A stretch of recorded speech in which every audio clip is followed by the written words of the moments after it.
పగడాలపై జరిగినటువంటి దాడి విషయమై నేడు క్రైస్తవ సమాజం అగ్గిలా మగ్గుతోంది.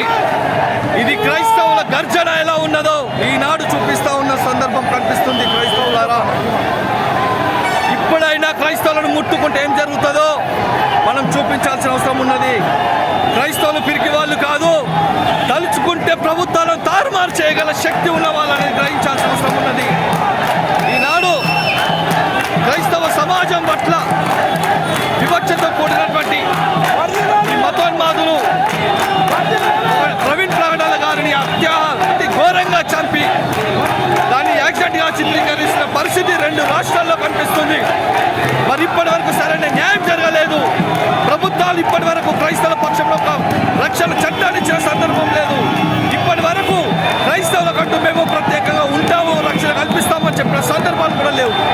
కేవలం అవసరాల కోసం వాడుకుంటూ, ఓటు బ్యాంక్ కోసం వాడుకుంటూ క్రైస్తవ సమాజాన్ని మోసం చేస్తూ ప్రతి క్షణం మోసం చేస్తూనే ఉన్నారు. క్రైస్తవ యావత్తు దేశంలో ఉన్న క్రైస్తవులారా, కదలండి కదలండి. ఇక మనం కూడా సింహ గర్జనకు సిద్ధమవ్వాలి. క్రైస్తవులంతా ఏకం కావాలి. క్రైస్తవులు ఒక బలమైనటువంటి సంకేతంగా నిలబడాలి. క్రైస్తవులను ముట్టుకుంటే దేశము బగ్గుమంటది, ప్రపంచము బగ్గుమంటదని తెలిసేలా చేయాల్సిన అవసరం ఉన్నది.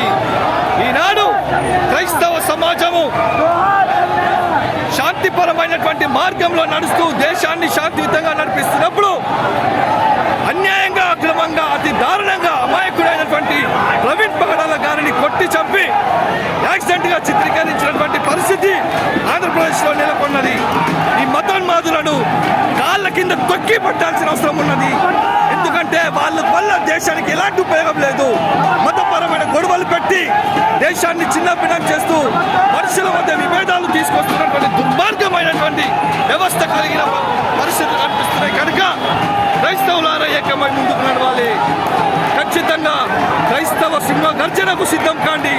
త్వరలోనే క్రైస్తవ సింహ గర్జనలో మనకు బలం చూపించాలి. ఇంకా ప్రవీణ్ గారి యొక్క పోస్ట్ మార్టం రిపోర్ట్ ఇప్పటిదాకా రాలేదు. దోషులను కఠినంగా శిక్షించకపోతే అతి దారుణంగా మరి రాష్ట్ర వ్యాప్తంగా క్రైస్తవులు ఇక్కడ బలంగా పోరాడుతున్నారు.